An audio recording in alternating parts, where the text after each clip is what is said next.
Hello friends, welcome to this video. In this video we will be discussing the previous year questions of LDCE exam 2023. This is a video which will cover 20 questions of paper 2 from question number 41 to question number 60. Our aim is to tell you the solution of each answer, also how the questions are framed and from which source the questions are being asked by UPSC, so that you can read relevant resources, official resources, and prepare in a strong manner. So let's begin with question number 41. The question is on pension. It's a miscellaneous question which we will not find in CCS pension rules of 2021. The question says that consider the following statements regarding pensionary liability of Burma civilian pensioners retired from Burma but settled in India and on their debt to their families. So for this question, we have to refer to Department of Pension and Pensioners Welfare, OM dated 11th of September 2017, which I have already opened on the right hand side of the screen. So the statement 1 of the question says that the pensionary liability of government servants retired from Burma and settled in India is that of the government of Burma. So as per page number 3 in para 2, it says that the pensionary liability of government servants retired from Pakistan, Burma and settled in India is that of the respective governments. Hence, it will be of government of Burma. So statement 1 is true. Statement 2 says the liability of government of India is towards grant of ad hoc ex gratia allowance only. So the next line of para 2 says the government of India has been granting the ad hoc allowance to these pensioners. So this is also true. Statement 3 says the said ad hoc allowance shall be admissible at 35,100 per month with effect from 16. So as per para 3, it has been revised. President has revised it to 9,000 per month with effect from 1st January 2016. So this statement is incorrect. Statement 4 says TNS relief on the amount of this allowance shall also be payable by the government of India. So for that, we have to go to para 6 of this OM, and yes, this Burma civilian pensioners will be entitled to dearness relief. Hence statement 4 is also right. Hence the right answer is 1, 2 and 4 only. So this question is actually not an easy question, and I will keep it in the category of 5 to 10% difficult questions. In every paper we have 120 questions, and around 15 questions are such that it's very difficult to solve them. UPLC also does not expect the aspirant or applicant to solve all the questions. So you don't need to take this very seriously. But the key is that if this question is asked again, maybe in the question changes to Pakistan civilian pensioners next year, then you can quickly solve this question because you have already practiced the previous year questions. So there you will get an edge on other students. So let's go to question number 42. This is regarding HRA. So it says that consider the following statements regarding the grant of house rent allowance. So for that, I will open the HRA compendium, which is the official source. So here we have the HRA compendium on the right screen, which is dated 30th December 2022 compendium. It has been issued by Department of Expenditure. So if we go to page number 7 of this compendium, yes, okay. So statement 1 of the question reads, the government servant who on transfer has retained accommodation at old station on payment of market rent is entitled to claim HRA at new station for a period of 8 months from the date of his transfer. So yes, as per para 4.6, this is true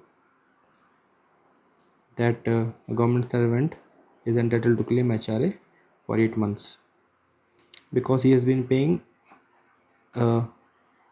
payment at market rent. He has been paying for his old accommodation at market rent. So next statement, normal HRA may be granted to both husband and wife when both happen to be government servants and are and are living together in hired accommodation. Yes, when they are living in a hired accommodation as per page 8 5.4, it is correct that both are entitled to HRA. दोनों को मिलेगा अगर दोनों किराए का घर लेके रह रहे हैं तो. अगर दोनों एक ही सरकारी फ्लैट में रह रहे हैं तो दोनों का HRA डिडक्ट होगा. As simple as that. Statement 3 says HRA is not admissible to a government servant under suspension. So for that we'll go to page 11 of this compendium. In para 6.6 it is written that drawal of HRA shall be regulated with reference to FR 53 and FR 54 subject to his furnishing certificate prescribed in Annexure 3 for drawal of allowance XYZ. So कुछ conditions हैं but HRA मिलेगा. कम मिलेगा, ज़्यादा मिलेगा, किन conditions में मिलेगा, that's a separate thing, but he will B admissible. So statement 3 is incorrect. Statement 4 says HRA shall not be admissible to a female government employee on child care leave beyond 120 days. So on page 9, the limit is not 120 days, it is 180 days, which is total leave duration. It should not exceed 180 days. So statement 4 is also incorrect. Hence the right answer is option D, 1 and 2 only. So let's move on to next question, which is 43. Which one of the following points is not included in the checklist for processing cases of stepping up of pay? Now, for this we will refer to Swami's handbook, FRSR compilation, which we have been referring in other videos as well. So if you will open page 82, this stepping up of pay is covered under FR 22, and in Annexure 1 we have been given a checklist. So as per that checklist, option B is incorrect. Let me directly go to option 2. The proposal for stepping up of pay has the approval of an officer not below the rank of director before it is referred to DOPT. So it is not director, it is at least JS rank officer has to approve the proposal, then it will go to DOPT. All other statements are correct, A and C and D, and I have also mentioned the point number in the checklist where these statements have been given. So you can refer to the book for reading details of this checklist. We'll move on to the next question, number 44. So this question is on DPC. For DPC, we have a separate document, an OM, but this question deals with sealed cover procedure of DPC, and for that we have a separate OM dated 30th August 2022. So let me open that OM for you so that we can read directly from the OM and get more clarity. So I have opened the DOPT guidelines on sealed cover procedure. So let's see what question is saying. The DPC shall place its recommendations in a sealed cover in respect of government servant against whom prosecution for criminal charges pending. So as per para 2.3, it is saying that government servants in consideration zone of promotion falling under following categories should be specifically brought to notice of committee, DPC committee. And in third point, it is saying government servants in respect of whom prosecution for criminal charges pending. So statement 1 is true. Let's go to statement 3 first. It is saying if a government servant is under suspension and on the basis of APAR he is assessed as unfit for promotion by DPC, there is no need to follow sealed cover procedure. So the statement has two parts. So this part is true and this part is actually added by UPSC to confuse the students. So this part has made the whole statement incorrect, because as per para 2.1, the GS under suspension, their details has to be placed before DPC and through a sealed cover procedure. Next statement 4. If a government servant is recommended for promotion by DPC but a charge sheet is issued against him before promotion gets effective, DPC's recommendation shall be deemed to have been placed in sealed cover.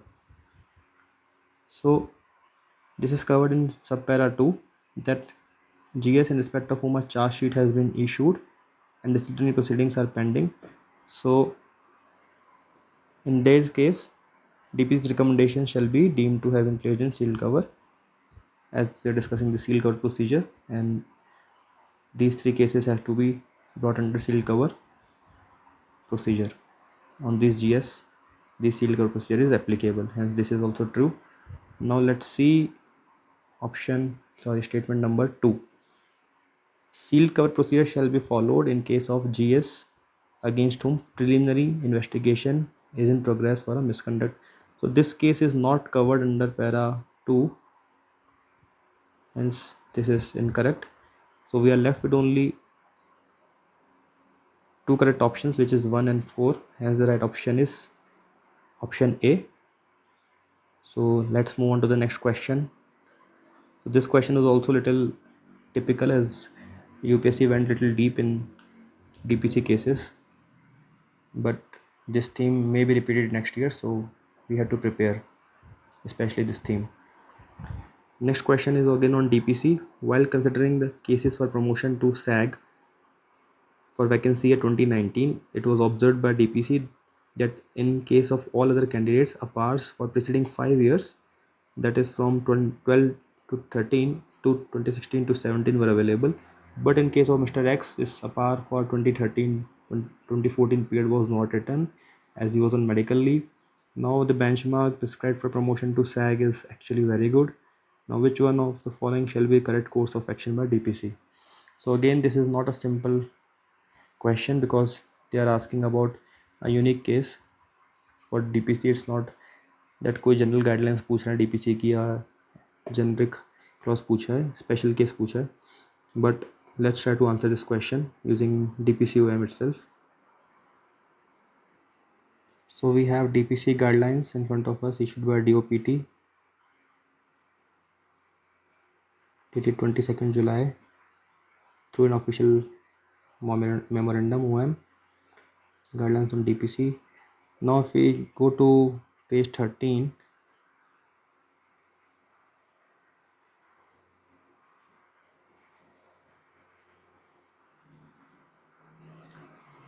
if you see para 4.4.4, in subpara C, it is written that where one or more APARs have not been written for any reason, in this case it is medical leave of the government servant whose name is Mr. X, the DPC should consider APARs of the years preceding the period in question, and if any case even these are not available, the DPC should take APARs of the lower grade to complete the number of APARs. If this is also not possible, all the available APARs should be taken into account. So option में यही कह रहा है, option C में ये should consider the अपार grading इन अपार for 11-12, एक साल पहले की अपार DPC कंसिडर करेगी, क्योंकि 13-14 से लेके 16-17 तक तो क्वेश्चन में है ही DPCs. सो थोड़ा सा क्वेश्चन ट्विस्ट करके दिया है. We have to apply something which we have read in DPCOM in order to answer this question. So on the basis of that, right answer is option C. So let's move on to the next question, number 46. It's on NPS. It's not from any particular source, but we can find these simple basics about NPS on its website also. So question is saying, consider the following statements regarding NPS. So it is saying कि contributions to tier 1 of NPS are mandatory, tier 2 are voluntary. So ये हमें पता ही है, all of us mostly are covered in the NPS. An employee is free to withdraw part or all of the money in tier 2 after putting in a minimum of 10 years of service. Tyre 2 में कोई ऐसी limitation नहीं है, कभी भी invest कर सकते हैं, कभी विड्रॉ कर सकते हैं, टोटली आपकी विल है, सब्सक्राइबर की विल है. Statement 3 says no individual is allowed to exit tier 1 before reaching age of superannuation. Exit allowed है. विड्रॉल की जो लिमिट्स हैं वो चेंज हो सकती हैं कि कितना % आप लमसम ले सकते हैं, कितना % आप एन्युटी कराएंगे, या कितना आपको छोड़ना पड़ेगा स्कीम में. जब आप सुपरएनुएशन की एज पे रीच करेंगे उस टाइम पे आपको पैसा मिल जाएगा, लेकिन आप एग्जिट डेफिनेटली कर सकते हैं. पार्शियल विड्रॉल भी अलाउड है in certain cases, medical cases में for example. Now statement 4 says government subscribers are allowed to choose any one of pension funds including private sector pension funds. हाँ, default कुछ setting होती है, but आप अपने account में जाके चूज़ कर सकते हैं. HDFC है, कोटक महिंद्रा है, ICICI है, all these are private fund managers. You can choose any one of them as per your like आपकी जो चॉइस है उसके हिसाब से आप कर सकते हैं.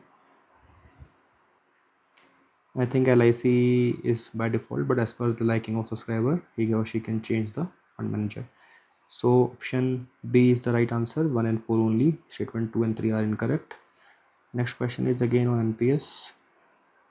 Consider the following statements regarding NPS. A subscriber may contribute to NPS at his option during the period of suspension. So now to answer this question, we should open a handbook on NPS so that we can see from which page and from which paragraph question has been asked. So we have opened the CCS implementation of NPS rules 2021 issued by Ministry of Personal Public Grievances and Pensions. तो हम official sources को ही refer करेंगे और उसी से तैयारी करेंगे. यही गोल है इस चैनल का कि आपको ऑफिशियल सोर्सेज से लिंक करवाना क्वेश्चन पेपर को. Let's go to page 15. Okay, so let's read statement 1 of question number 47. A subscriber may contribute to NPS at his option during the period of suspension. So as per para 6 subpara 2, contribution may be made by subscriber at his option during the period of suspension. इतना सा आप अभी read कर लेंगे तो this is true. In case of extraordinary leave, since no salary is drawn during the period, no contribution either from employer or government would be payable. So for that we'll refer to subpara 3. So this is also correct. Now आप देखिए कि EOL में कोई salary नहीं मिलती है तो उसके इतना सा लॉजिक अगर आपको पता है तो आप कई क्वेश्चंस सॉल्व कर सकते हैं. जब भी EOL आए और आपको इस तरह का पूछा जाए तो आप लॉजिक अप्लाई कर सकते हैं कि हाँ मैंडेटरी नहीं होगा कंट्रीब्यूशन पे करना. So this is also true. Statement 3 से subscriber has the option to subscribe to the NPS और otherwise during the period of foreign service. इसके लिए will go to sub para 7. यहाँ पे हमें दिया हुआ है कि deduction and crediting of contributions to the NPS during foreign service. आगे दिया गया है it shall be regulated in accordance with the instructions issued bye DOPT. So question कह रहा है subscriber has the option to subscribe to NPS और otherwise during the period of foreign service. So question is asking which of the following statement is not correct. So as per pension rules कोई option नहीं दे रही है government यहाँ पे subscriber को. जो इंस्ट्रक्शंस होंगे उसके बेस पे रेगुलेट होगा और ऐसा कोई ऑप्शन नहीं है इंस्ट्रक्शंस में. So this statement is incorrect. Next statement is in case of half pay leave subscription of employee and government would be restricted to that proportionate to leave salary. So for that we'll go to para 6.3. यहाँ पे 6.3 में हमें दिया हुआ है.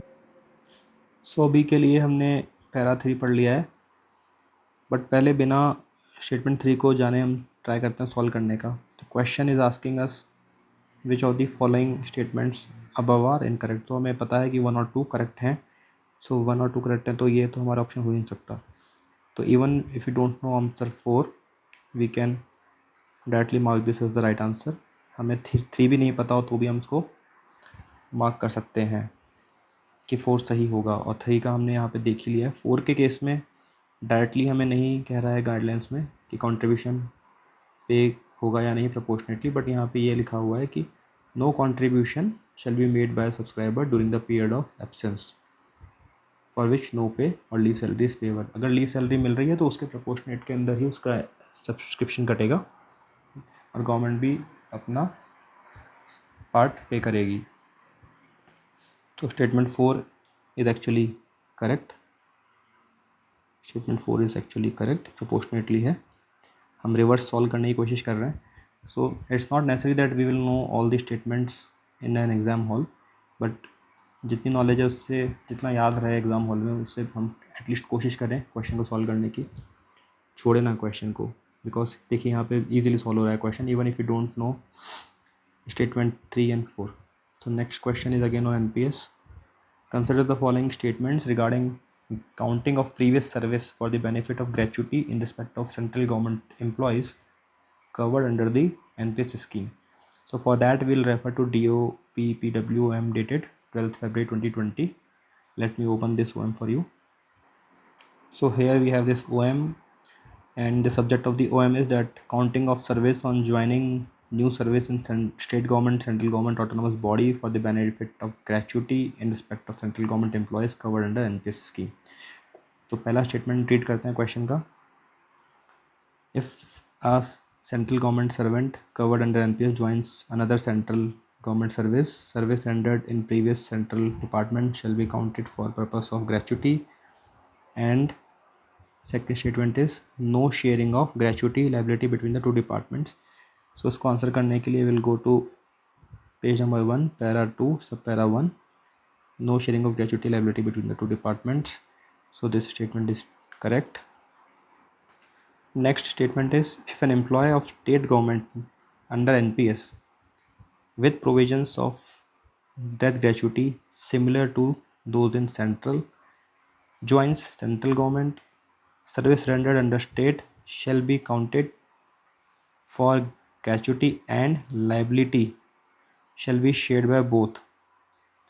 तो यहाँ पे दो चीज़ें पूछ रहा है. माइग्रेशन हो रहा है सेंट्रल से स्टेट में, स्टेट से सेंट्रल में, और ग्रेचुटी एंटाइटलमेंट क्या प्रीवियस सर्विस जो की है वो काउंट होगी ग्रेचुटी कैलकुलेट करने के लिए, और अगर ग्रेचुटी मिल रही है तो उसकी फाइनेंशियल लायबिलिटी किसके ऊपर फॉल करेगी. इन सब चीज़ों को मिला के क्वेश्चन फ्रेम किया गया है. So let's go to sub para 3. In this case it is saying that the gratuity liability to central or state body. The government will discharge this gratuity liability by paying the amount of retirement gratuity for the service rendered in government to the central or state autonomous body. I think यहाँ पे I've read the wrong paragraph. The paragraph we have to refer is actually paragraph 2. So in this case, same provisions when on mobility from central to state, having national pension system with provision for retirement, the gratuity same provision will apply on mobility of NPS employee of state to central. There shall be no sharing of gratuity liability between the central and state governments. So यहाँ पे ये clear है कि कोई sharing नहीं होगी. So this statement is incorrect. Sharing नहीं होगी यहाँ पे. Let's move on to next statement. If a central government servant joins state body covered under NPS with provisions for retirement gratuity similar to those in central government shall discharge this gratuity liability by paying amount of retirement gratuity for the service rendered under it to the state autonomous body. So in this case, a central government servant is joining a state autonomous body. We'll refer to para 3 now. On mobility from central service to state autonomous body having NPS with provision of retirement or death gratuity similar to that in central. तो यहाँ कह रहा है हमें the government will discharge its gratuity liability by paying the amount of retirement gratuity for service rendered in government to state autonomous body. So question में भी ये कह रहा है कि central government will discharge its gratuity liability. तो this is also true. So हमारा जो स्टेटमेंट 2 है वो इनकरेक्ट है. 1 and 3 are correct. So right answer is option D.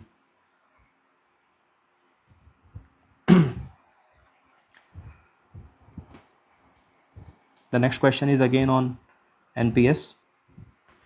That consider the following statements regarding withdrawals from NPS. So for that you can refer to npstrust.org.in.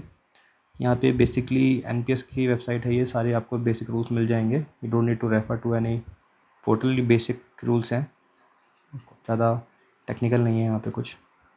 So let's read the statements. NPS subscriber permitted to withdraw not exceeding 25% made by him and standing to his or her credit in individual pension account as on the date of application for withdrawal. So this is true as per the website. Subscriber को allowed है. Second statement is saying subscriber is permitted to withdraw not exceeding 25% including contributions made by the employer पहले वाले case में था contribution made by him, यहाँ पे है contribution made by employer. So in this case 25% ले सकता है एक्सक्लूडिंग एम्प्लॉयर का शेयर। तो ऊपर वाले केस में तो एप्लीकेबल था, सेकंड केस में एम्प्लॉयर का शेयर हटा के NPS subscriber can withdraw partially 25% up to 25%. Then statement 3 is saying the permitted withdrawal from NPS shall be allowed only if the subscriber has been in NPS for at least a period of 3 years from date of his or her joining. So बिल्कुल सही है, this is the limit fixed by the government. Second, fourth statement says the subscriber shall be allowed to withdraw only a maximum of 4 times during the entire tenure of subscription under NPS. So this limit is not 4, this is 3. So this statement is also incorrect. Now the question is asking which statements given above are correct. So 4 is incorrect. If we eliminate 4, we are left with 2 options. Let's eliminate 4, we are left with only 2 options, 1 and 3 and 2 and 3. So हमें choose करना है basically 1 और 2 में. So this is the whole thrust of the question. So 2 is incorrect, so right answer is 1 and 3 only. थोड़ा सा अगर आप ये सारे स्टेटमेंट्स एक दो बार पढ़े होंगे आपने तो definitely you will remember them in examination. And UPSC frames these options in such a manner that the student who has read a couple of times the source will be able to recall the same in the examination hall. Let's move on to next question number 50. Consider the following statements in context of withholding of pension gratuity to the government servants under CCS Pension Rules 2021. So let's open pension rules. Let's not open actually, थोड़ा लंबा हो जाएगा video, वरना आपको पहले मैंने share किया हुआ है पेंशन रूल्स के बारे में. You can also download from the internet or from our Telegram group. So statement 1 says provisional pension shall be authorized to a retiring government servant against whom departmental proceedings are contemplated but have not actually been instituted. तो यहाँ पे not is the wrong keyword, जिसके against actually institute की गई है. Sorry, अगर institute नहीं की गई है तो मिलेगा ही मिलेगा, प्रोविजनल पेंशन तब मिलेगी जब एक्चुअली इंस्टीट्यूट कर दी गई है प्रोसीडिंग्स. तो this statement is incorrect. You can refer to page 5-6 of pension rules and para 8 subpara 3 and subpara 4 you can find the details. Option 2 is saying wherever on conclusion of departmental proceedings against the government servant the amount of pension finally sanctioned is less than the provisional pension being paid to him, recovery shall be made from the pensioner in installments. तो ये बहुत ही basic question है जो repeat हुआ है pension के case में और ग्रेचुटी के केस में. दोनों में थोड़ा सा डिफरेंस है, आप एक बार रूल जब पढ़ेंगे तो ध्यान दीजिएगा इस चीज़ पे. सो कोई रिकवरी नहीं होगी अगर पहले जो पेंशन पे की गई है वो प्रोविजनल पेंशन, उससे अगर कम सेंक्शन बाद में उसको मिलती है तो कोई रिकवरी नहीं होगी, चाहे पहले ज़्यादा मिल गई हो.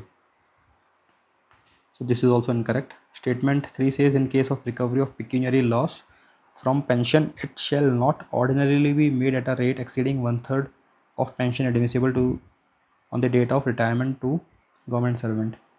So this is actually correct as per para 8.6.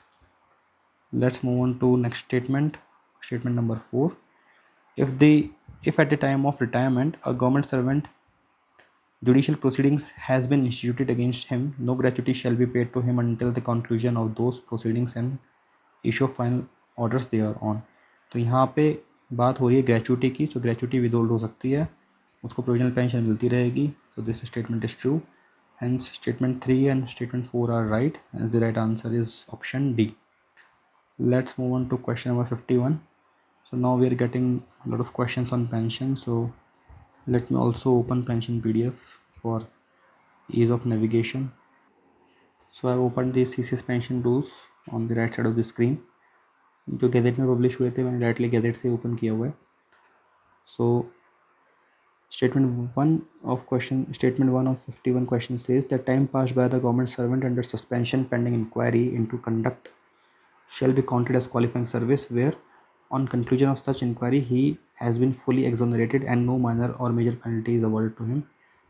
So for this we have to refer to para 23 subpara 1. This statement is true. You can read it in detail because एक बार रीड करने से नहीं ये एब्जॉर्ब होगा, आपको multiple time read करना पड़ेगा. बड़े बड़े स्टेटमेंट्स हैं, थोड़ी टेक्निकलिटी है. नेक्स्ट स्टेटमेंट सेज डिसमिसल और removal of a government servant from service shell entail feature of his pass service. ये जो स्टेटमेंट है ये 1000 बार पूछ चुकी है यूपीएससी. ये आपको रट लेना है. इसका मैं आपको ऑफिशियली जो रूल है वो दिखा देता हूँ. यहाँ पे पैरा 24 में रूल्स में लिखा है डिसमिसल और removal shall entail forfeiture of his past service.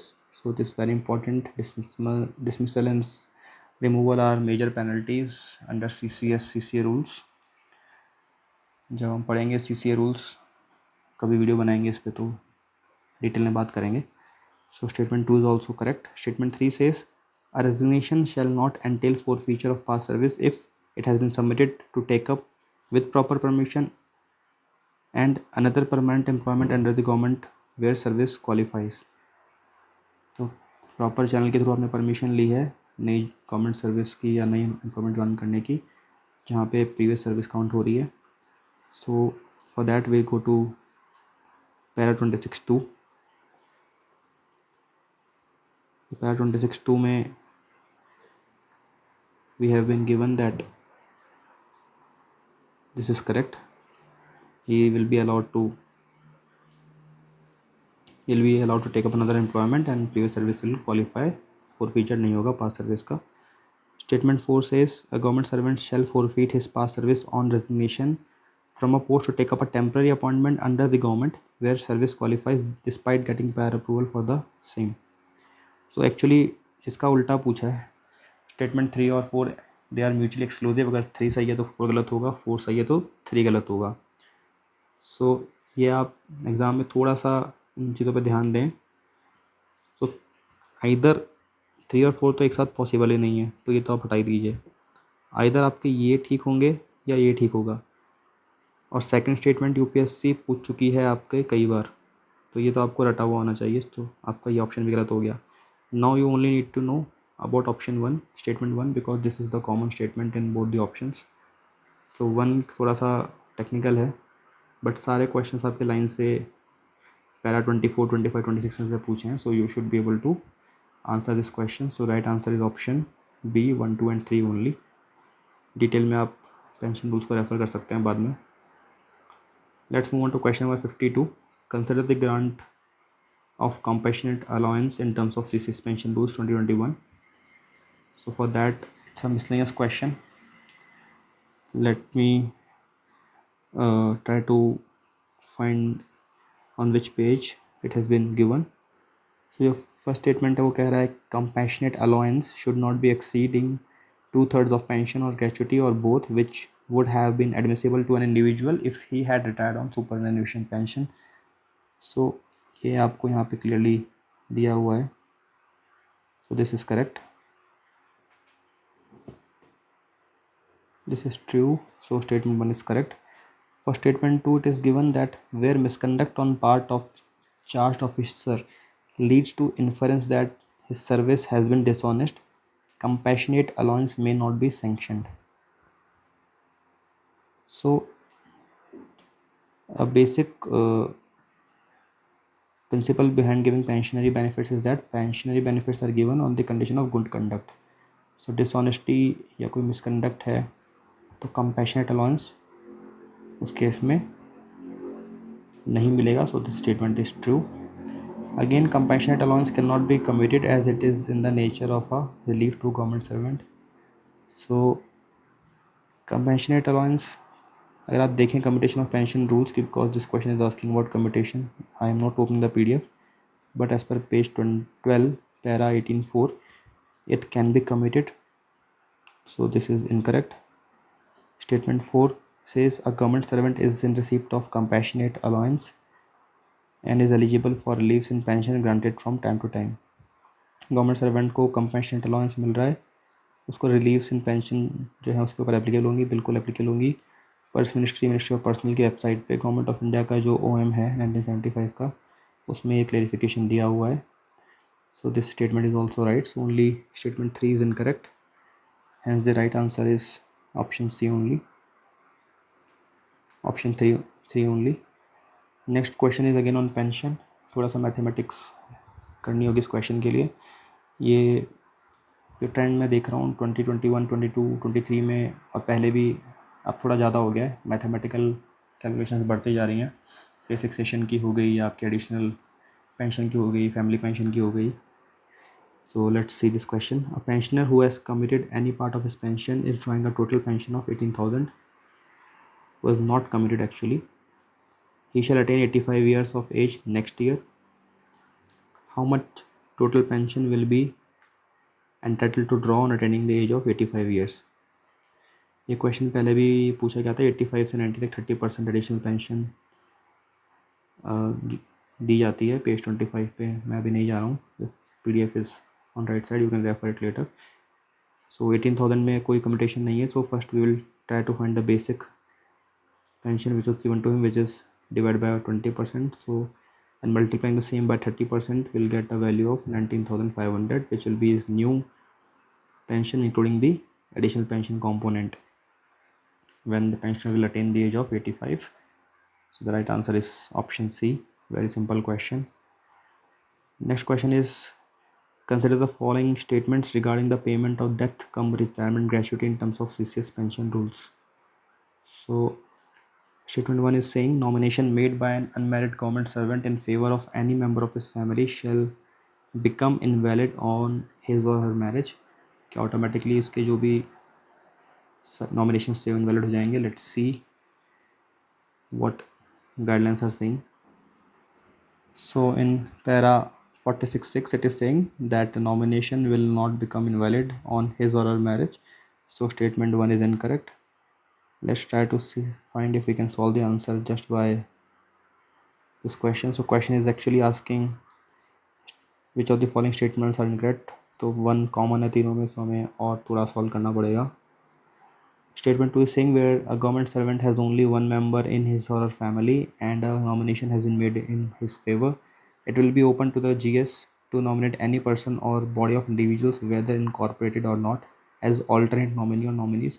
तो एक ही फैमिली मेम्बर है, उसको नॉमिनी बनाया गया है, लेकिन क्या एडिशनल लोग नॉमिनी बन सकते हैं. So for that will go to again para 46 nominations के ऊपर है. इसमें पैरा 2 सब पैरा 2 में दिया हुआ है government servant has no family, the nomination में made in favour of person और person of body of individuals whether incorporated और नॉट. तो यहाँ पे उसको अलाउड है. अगर कोई फैमिली नहीं है या एक ही फैमिली मेम्बर है और वो वन फैमिली मेम्बर वो गवर्नमेंट सर्वेंट खुद ही है एक्चुअली. सो इस केस में उसको अलाउड है इन पर्टिकुलर लोगों को बॉडी ऑफ इंडिविजुअल्स को alternate nominee banana. So this statement is true. Next statement is if a person eligible to receive gratuity in event of death of a GS by murder while in service is charged with abetment to mother. ये repeat हुआ है question. एक person जिसको retirement gratuity receive करने का entitlement है government servant की death के बारे में, लेकिन गवर्नमेंट सर्वेंट का मर्डर होता है और जिस पर्सन को ग्रेचुटी मिलने वाली है वो he or she is charged with abetment of murder. His claim to receive his share of gratuity shall remain suspended till conclusion of criminal proceedings instituted against him. So yes, अगर उसको charge किया गया है तो suspend होंगी, debarred नहीं होगा. This question was repeated. Just the word suspended was replaced with the word debarred. I think in previous year question of 2023 year this question was asked. So थोड़ा मिक्स करके question को बनाया. Single topic pension है but pension के अलग अलग areas से question को फ्रेम किया है. So on page 29 if you go,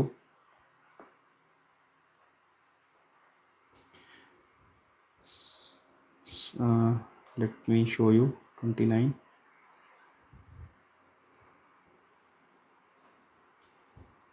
para 48 इसमें 1 पैरा सब पैरा 1. सो यहाँ पे लिखा है charge with and shall remain suspended. So statement 3 is correct. I think इसी क्वेश्चन पेपर में आप 2021 2022 में ये पूछा गया था. You can refer to other videos. तो इससे ये इन्फ्लुएंस हम निकाल रहे हैं कि जो थीम्स हैं वो रिपीट होती हैं हर year.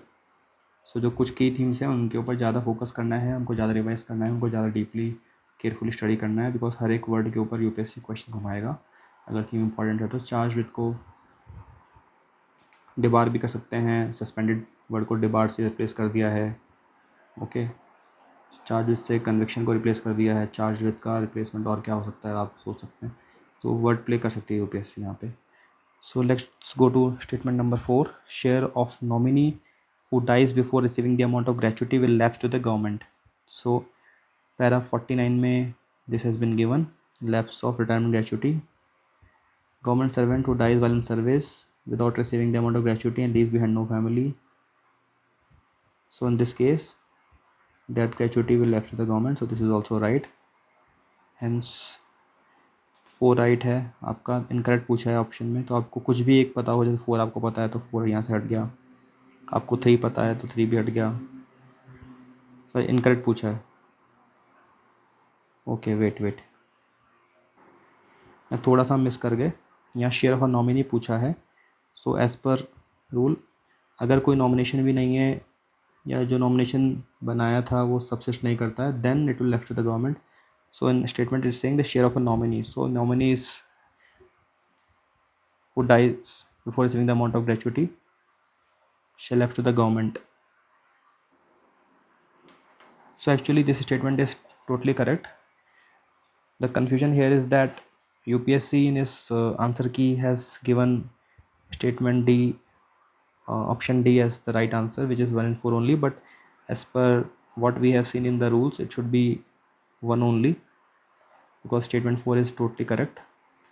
So maybe it is some mistake on UPSC's part. We are not blaming UPSC, we cannot, but we are seeing clearly that this statement is correct. So right answer should be 1 only, but as per the official key, the answer is 1 and 4 only. So let's not discuss more about this.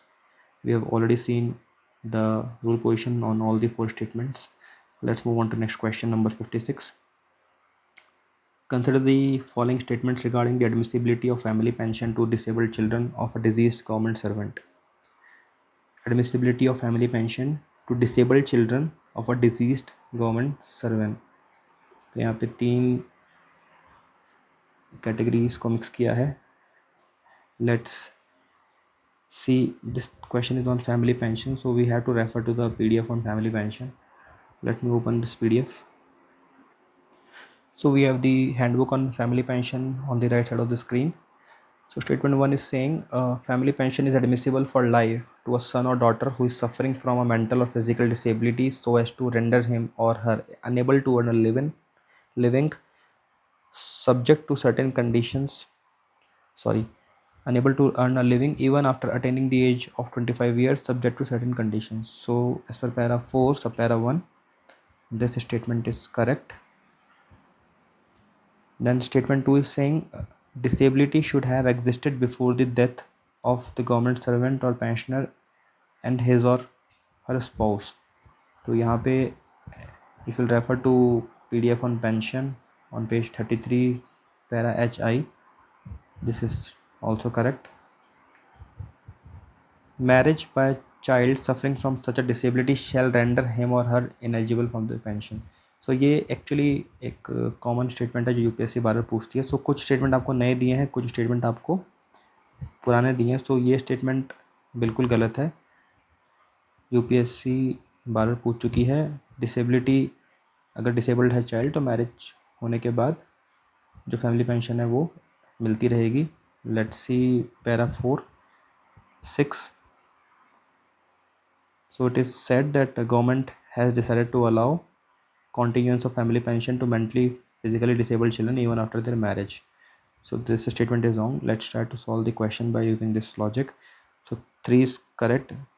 So we are left with, so 3 is incorrect. So we are left with only these 2 options, as 3 is incorrect. And we know option number 1 is correct. So 1 is in both the statements. 2 is again common. So UPSC has framed the question like this. So you need to know all the statements to answer this question. So statement 4 is saying the family pension in the case of physically disabled son or daughter shall be paid through their guardian even when he or she attains the age of majority, which is 18 years or 21 years. Sorry, that is marriage age, it is 18 years adulthood. तो इस case में we have to refer to para 5, which is the family pension shall be paid to such son or daughter through the guardian if he or she is a minor. So if he or she attains the age of majority, guardian will have no role to play in this case. Hence statement 4 is incorrect. So we are left with only right answer, which is option A, 1 and 2 only. So UPSC ने एक ही paragraph में से statements पुल करके question frame किया है family pension के ऊपर. So that's how the question has been made. और एक दो फैक्ट्स जो क्वेश्चन में पूछे गए हैं वो बहुत बेसिक पूछे गए हैं. सो if you will revise it multiple times, you will be able to solve this question very easily. Next question is again on pension. ये डायरेक्टली रूल से नहीं है. We have to refer to multiple sources, specially ministry of personnel के अंदर जो pension rules दिए हुए हैं वेबसाइट पे, मैंने वहाँ से इस क्वेश्चन के लिए इनपुट्स लिए हैं. So question 56 is saying consider the following statements regarding the admissibility of family pension under CCS pension rules 2021. So statement 1 is saying the widow who gives birth to an illegitimate child shall continue to draw family pension, which is true, क्योंकि इस case में शादी नहीं हुई तो जो बच्चा हुआ है उस केस के बात नहीं करेंगे. विडो अगर मैरिज कर लेती that would have been a different case, but widow is not married, so still the status is that she is a widower. Statement 2 is that the eldest surviving son of a deceased government servant who is eligible to draw family pension can give his consent in writing to forego his claim in favor of his younger brother. No, he cannot, कि eldest है वो एक chain follow होती है, वो chain follow करना ज़रूरी है. Question is asking which of the following statements are incorrect, so he cannot forego his claim. Next, statement 3 is saying the husband of a deceased government servant having another living wife at the time of death of the GS is not eligible to draw family pension. So again इस question में अगर हम थोड़ा सा सोचें कि जो other wife है उसका हस्बैंड है, सो अदर वाइफ को पहली बात तो मैरिज स्टेट नहीं करती है, सेकंड मैरिज को गवर्नमेंट रिकॉग्नाइज नहीं करती है, सो हस्बैंड को बिल्कुल डेफिनेटली फैमिली पेंशन नहीं मिलेगी. So this is correct. Statement 4, in the event of death of a family pensioner, the arrears of family pension are payable to an eligible family member of the family next in line. तो यहाँ पे question statement 2 में यही बोला गया था, arrears will be given to eligible family member next in the line. So this is true. It is also covered under rule 54 of CCS pension rules 1972. तो मैंने किसी वीडियो में मेंशन किया था दैट 1972 रूल्स भी आपको कहीं ना कहीं रेफ़र करने पड़ेंगे to answer few questions. Mostly UPSC will ask from the latest rules which is of 2021. So now the only incorrect statement is statement number 2, hence the right answer is B, 2 only. Let's move on to the next question. Question number 57. Consider the following statements regarding permission for commercial employment after retirement. So for this we have to go to page 6 of pension rules. Let's read the statement 1 first. If a pensioner who immediately before his retirement was a member of Central Group A services and he wishes to accept a commercial employment before expiry of 1 year from the date of retirement, he shall obtain the previous sanction of the government. Yes, as per para 9.1, this is correct. I'm not opening the PDFs to save time. And previous sanction is different from intimation and it is different from deemed granting of approval. So these are the word place. These words can be substituted or replaced among each other to make the question confusing. तो इसलिए मैंने यहाँ mention किया है इन words के बारे में. Statement 2 says the government servant shall not negotiate for commercial employment during service without prior permission of the administrative ministry. That is true as per para 9.1 again. Statement 3 says while granting permission, government shall see whether officer has been privy to any sensitive information in the last 5 years of his service which is directly related to the areas of interest of the organization which he or proposes to join. Conflict of interest avoid करना चाह रही है government यहाँ पे। अगर मान लीजिए agriculture ministry में कोई ऑफिसर काम कर रहे हैं और वो एग्रीकल्चर की किसी कंपनी को ज्वाइन करते हैं जहाँ पे वो इंफॉर्मेशन सेंसिटिव इंफॉर्मेशन काम आएगी, तो लास्ट 5 साल नहीं, लास्ट 3 साल में वो काम ऐसा ना कर रहे हो। सो this is correct, but the number is 3 years, not 5 years. Hence this statement is incorrect. You can refer to para 9(3)(b) for this. Statement 4 says for employment with the university immediately after retirement, no prior permission is required. So this has not been mentioned anywhere, but you can search on internet, and also you can mention the source of this statement in comment box. We'll recognize such viewers who will comment about the source of this statement, but this statement is true. So if we know statement 3, we can eliminate all the options. UPSC ने थोड़ा सा easy किया है। अगर question मुश्किल होता है तो यूपीएससी एक ना एक ऑप्शन ऐसा दे देती है कई बार, या एक ना एक एक्स्ट्रा स्टेटमेंट देती है जिसके बेस पे you can solve the whole question. So if you can eliminate 3, you can find the right answer is 1, 2 and 4 only, which is option B. Let's move on to the next question. An appointing authority may permit a person to withdraw his resignation in public interest. What is the maximum period of absence from duty which can be allowed between the date on which resignation becomes effective and the date on which the person is allowed to resume duty as a result of permission to withdraw resignation in terms of CCS pension rules 2021? So basically UPSC कह रही है कि resignation अगर आप withdraw कर रहे हैं उसकी परमिशन आपको मिल जाती है, बट ऐसा नहीं है कि कितने दिन बाद मैं जाके 2 महीने बाद, 3 महीने बाद, 2 साल बाद बोलूँ कि मुझे विड्रॉ करना है। अपने एब्सेंस ड्यूटी से आप एब्सेंट हैं तो मैं कह रहा हूँ कि December 31 से माई resignation should become effective, and after how many days can I join the duty. कुछ एक particular gap, minimum maximum gap होना चाहिए, तो उसका जो रूल है वो है 90 डेज़ का। Let's see the rule. So as per in page number 12, as per rule 26 sub rule 5, that period is 90 days. Maximum 90 days का गैप हो सकता है डेट ऑफ रेजिग्नेशन जब से इफेक्टिव हो रहा है and from the date of resumption of duty. Now next question is again on pension. Consider the following statements regarding emoluments in terms of CCS pension rules. आपको बिल्कुल basic question पूछा हुआ है यहाँ पे. एमोल्यूमेंट्स बार बार पूछे जाते हैं यूपीएससी में. एमोल्यूमेंट्स आपको क्लियर होने चाहिए कि क्या एमोल्यूमेंट्स का कंपोनेंट होता है, क्या एमोल्यूमेंट्स में कौन से अलाउंसेस इंक्लूड होते हैं, कौन से नहीं होते हैं. All these should be very clear. So statement 1 is saying emoluments for the purpose of fixation of pension shall mean basic pay which a government servant was drawing immediately before his retirement but will exclude non-practicing allowance. So on page 13 in chapter 4, this question has been asked that the expression emoluments means basic pay and it will include non-practicing allowance granted to medical officer in lieu of private practice.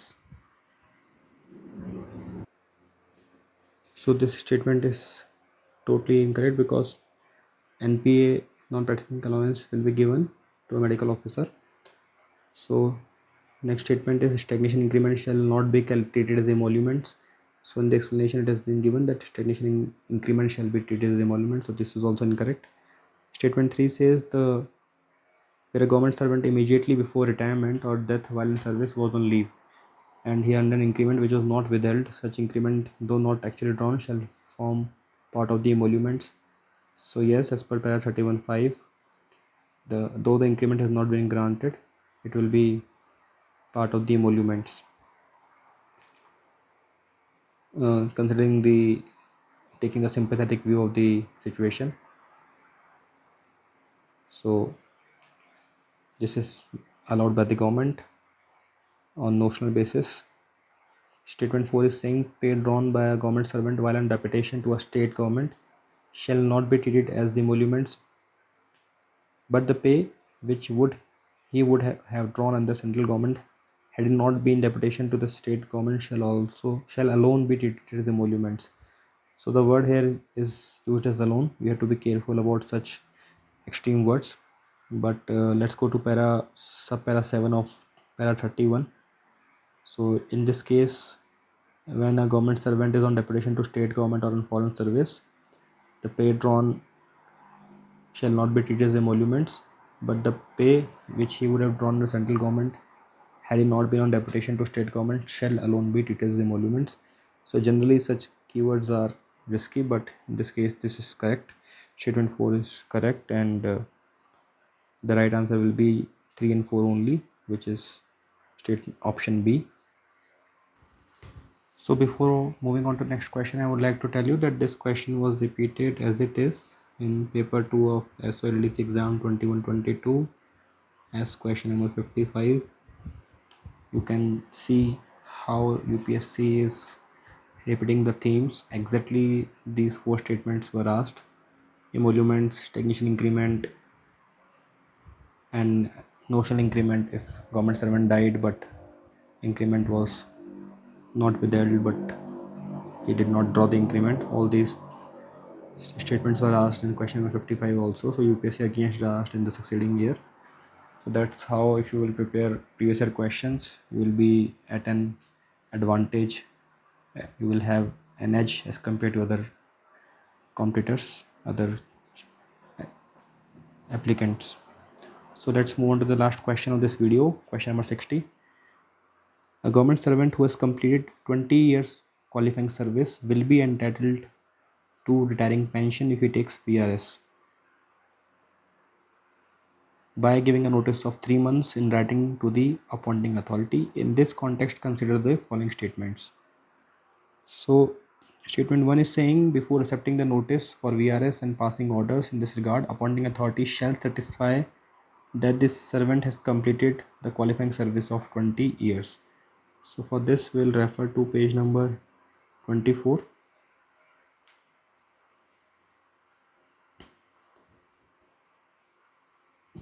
So in para 43 this has been given. So this statement is true. You can read more about it. I have highlighted the relevant part for this question. Statement 2 says the government servant who opts for VRS after entering a service of 19 years and 9 months will be deemed to have completed 20 years of qualifying service. So again in para 43 this has been clarified. So here if we read, it is saying that the government servant eligible to retire under this rule completed or will complete a qualifying service of 20 years on the intended date of retirement, and the provision in sub rule 7 of rule 44 for treating fraction of a year equal to 3 months and above as a completed 6 month period shall not be applicable for the purpose of determining the qualifying service. So under this year of VRS, the fraction period of 3 months or above will not be treated as a 6 monthly period. So this is incorrect. He will not be deemed to have completed, not be. So this is incorrect. Next statement is, if a government servant gives written notice of VRS when he is on leave not due, the retirement shall take effect from the date of commencement of leave not due. Of course, once he joins, then only his notice will be treated as effective, and his leave salary shall be recovered as under Rule 31 of CCS Leave Rules 1972. So this has been also given in the website of Ministry of Personnel. Next statement is saying that in case of government servant applies for VRS while already on EOL on medical grounds, the notice period need not be insisted upon and his request may be accepted with immediate effect provided he is clear from vigilance angle. So everything is correct in this statement, but the term with immediate effect will be replaced with after expiry of notice period. Then he can be treated as retired from the date of expiry of the notice period, but not with immediate effect, though he is on extraordinarily on medical grounds. So this statement is also incorrect. Hence the right answer is statement 1 and statement 3, that is option C. So with this we have come to the end of this video. In this video we have tried to cover the key questions mostly from the topic pension, and we have also shown that some questions are repeated multiple times. So if you see on the right side of the screen, this para 43, this again a question on number of days in which authority should give the certificate of completion of qualifying service was asked in 2021-2022 as question number 54. Again in the same para this year question number 16 has been asked. So that's how UPSC picked the questions, and some themes are favorite of UPSC. So that is our sincere advice to the students to prepare these themes very carefully and very deeply. So will we keep on making such informative videos in future, and if you have any feedback suggestions you can drop the same in the comments box, and we'll see you soon. Till then, take care and goodbye.